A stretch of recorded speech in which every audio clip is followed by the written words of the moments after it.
Red Dead Online's September update paved way for 3 new Telegram missions to be accessed and enjoyed by players, but there were also 3 other missions that you may not have known about that also got a facelift. Previously on the channel, we went through the new Braithwaite Mansion robbery mission, Wretch Pickings on Ruthless difficulty, and earlier we also took a stab at the new McFarlane's Ranch Theft mission One Horse Deal. Today on the show, we have yet to try out the new Ches Porter Outrider mission, which features intense, exciting, and action-packed mountain ambushes and combat while we have to escort a supply wagon to its destination across some of the game's most rugged terrain. There's also a few strategies and tips I give in this video to make this mission as easy and enjoyable as possible for you, so as we get into it, I would love to know your thoughts on this updated mission in the comment section below, and with that said, let's get started. If you enjoy this video at any point, or if you just find it helpful, let me know by dropping a like on it, and if you want to stay up to date with everything Red Dead Redemption 2 and Red Dead Online, consider hitting that subscribe button with your bell notifications turned on.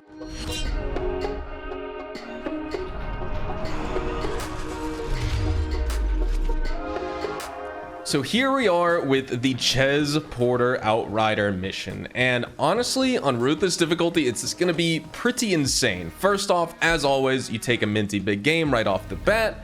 You take a potent health cure, if the game will allow me there. Sometimes it gets blocked off.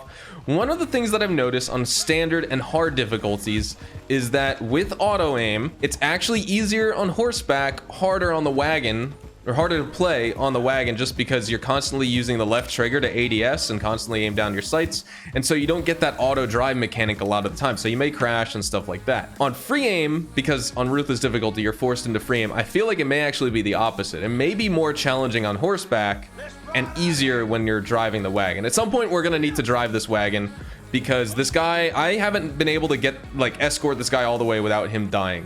He's died on both times on standard and standard and hard difficulty. We made it all the way almost to the loft. I think we made it right about here, and there's a roadblock and he died, and then we needed to deliver it here. This is the destination over here. On Ruthless difficulty, I feel like he's gonna die really early on, probably by like Katora Springs or something. Let's just see what happens. Unfortunately, what I recommend is you guys ride behind the wagon just for a little bit to force this guy to go a little bit faster. I don't know why he like barely moves at the start, but now is probably the right time. Let's just ride a little bit ahead, just because there's a few enemies that spawn right here. The same spawns are the same on Ruthless, hard, and standard difficulty, I've noticed.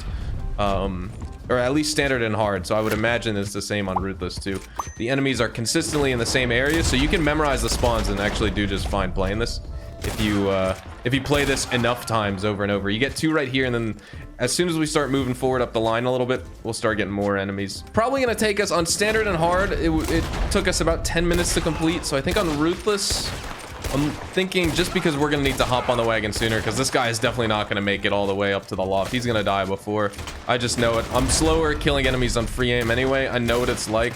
I've been playing on free aim since March of 2020, and I know how intense some missions can be when you're just on horseback trying to like defend something like this, and I doubt we're gonna make it all the way. I would be very surprised if we do. We're gonna try, but I actually don't know how to approach this on Ruthless, because if you go too far ahead, he slows down and people spawn behind him. If you hang too far behind to kill the enemies, other enemies spawn ahead of him and shoot him and damage him that way. So there's like no winning situation. You gotta be on your toes at all times, be ready, all that.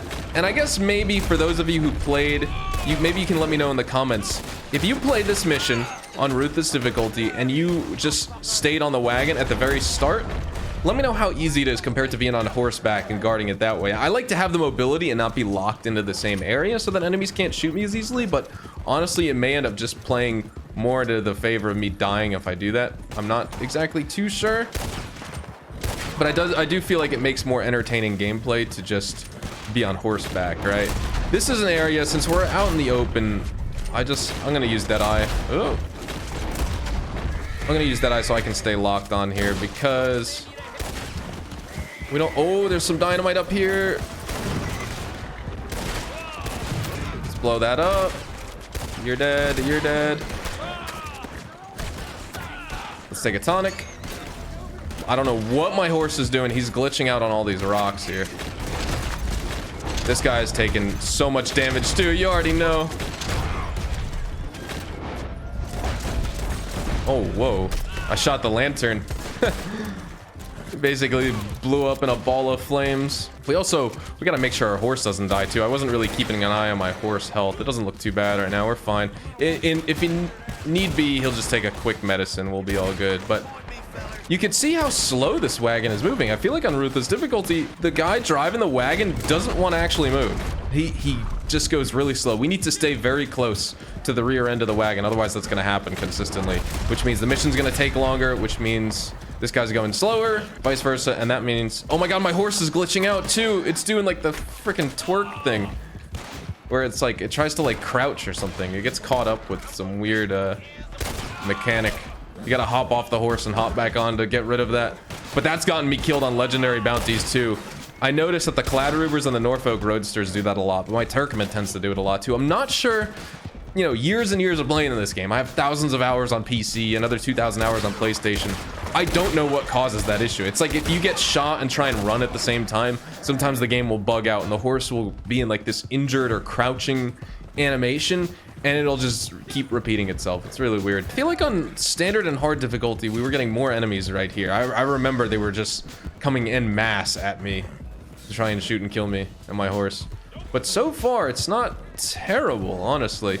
I'm curious, once we get up into the mountains over there, what it's gonna be like, because I feel like that could be a part where we get sort of caught up and we get ourselves into a little bit of a sticky situation. But man, this wagon loves to go so slow, man. What are you doing? We gotta move, my friend. Let's go. Pick up the pace. What is going on? Jesus. And now he's like zooming. Look at this. All right, you don't want to go too fast. Jeez. Some enemies are gonna spawn over here. They're spawning behind me up the road too, back there. They were already shooting at me on the other difficulties at this point. This whole area is like a dead area of the map right now. That's interesting. So I guess most of these spawns are consistent, but they're not all consistent across standard, hard, and ruthless difficulty. The ones that are placed in the same areas, they are spawning in the same spots, but the ones that come after you on horseback, that's not good. That's really not good. The ones that spawn on horseback are spawning at different rates. Let's go, buddy. Don't fuck me off. I would really hate that. I gotta reload. And they just killed the guy on the wagon. Okay, so we made it way past Katora Springs. We made it right over to the Hobbit house. You know, the little grass hut over. I can't hit this guy for my life. We gotta get on the wagon. The longer we hang around here, the worse it's gonna be for us. I'm gonna take one tonic just so I don't lose all my health getting on the wagon. I feel like that's a good tip. You can see right now the game's glitching out. It shows I have no health. I just took a tonic. That's another glitch that Rockstar seems to just never patch with this game. Is when you see, or when you look at your health ring after you take a tonic, sometimes it shows you have no health. It's really strange. I don't know if it's like that on PlayStation or Xbox, but I know it happens a lot for me on PC here. But I have full health. It's just I can never really tell when I'm ultra low, because then I get down to my health core and it's just like, you know, it's never a good situation. Oh, what the? Oh, whoa, whoa, whoa, whoa, whoa, whoa, whoa, whoa, buddy. Litchfield repeater? Bolt action rifle? Springfield rifle? I don't know what that was all about, but yeah, okay. That was close. That was a close one, I'll be honest. Definitely when you're on free aim, I wouldn't try and drive this wagon manually. I'd stay ADIOS so that the wagon drives itself automatically. The game does it for you this whole time. If you try and do this manually, you're gonna drive yourself off a cliff. I'm just being honest. It's gonna happen. Yeah. Oh, they both died? I was hoping we can run them over. That would have been funny. There's some parts here you could do it manually and you don't have to worry, but most of the time you're gonna want to just let the game do it for you, you know? Just to avoid any upsets, especially this late on in the mission. You don't want to have anything go wrong. Let's go. There we go. Bop, bop. There we go. Let's keep it up. Keep it up. I think in front of us soon. I want to keep my sights ahead because there's a roadblock with dynamite. If you don't shoot it, well, that's it. You know, chalked. Game over. That's the end of the mission. And I think it's coming up on this hill somewhere. Maybe not right here, but a little bit further down. We'll watch out for it. I just know, knowing me, I'm gonna get distracted talking about something, and then These horses are not moving, bro. Let's... What is going on, horsies? Take another potent health cure. We've used, what, 6 so far? Oh, here it is. Watch out for that. You don't blow that up in time. I haven't let myself run into it yet. I'd be curious to see what happens. I'm sure... Oh, Jesus. You light on fire. That happens on standard and hard difficulty, too. Horse. Let's go. Move.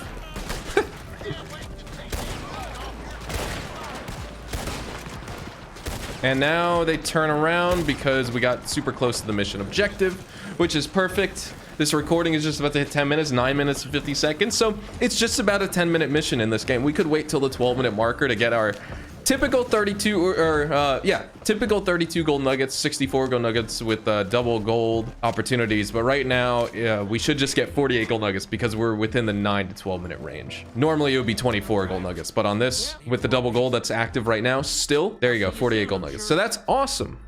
Great job. Honestly, took us about the same amount of time. Standard, hard, ruthless difficulty, but on ruthless difficulty, the guy driving the wagon dies a lot sooner. So that's something you got to keep in mind. But driving the wagon or letting the game do it for you, just aiming on free aim, you guys should have no trouble with it all. So that's all we have for today's video. Hopefully you all enjoyed this live gameplay, and if you did and you'd like to see more live gameplays here on the channel, perhaps jumping into those new Skelding's contract missions with all new adventures, let me know in the comments and I can work on those videos for you. Hopefully you all enjoyed the video today, and if you did, hopefully I earned your like on it. And of course, if you are new to my channel and you want to stay up to date with all the best Red Dead Online and Rockstar Games content, consider hitting that subscribe button so you don't miss out on a single thing we post here on the channel. We consistently talk about updates, news, information, tips, tricks, and even leaks, and we'll keep you guys updated here on the channel daily, so make sure you hit that subscribe button. If you want to follow me over on Twitch, Twitter, and Instagram, those are the best places to get connected with me outside of YouTube, and you're more than welcome to ask me any questions on those platforms. You can follow me at HazardousHDTV, and all of my social media links can be found in the description down below. That being said, thank you all so much for watching, everyone. Hopefully you all have a fantastic day, and I will see you guys in the next Red Dead Online video. Adios, amigos.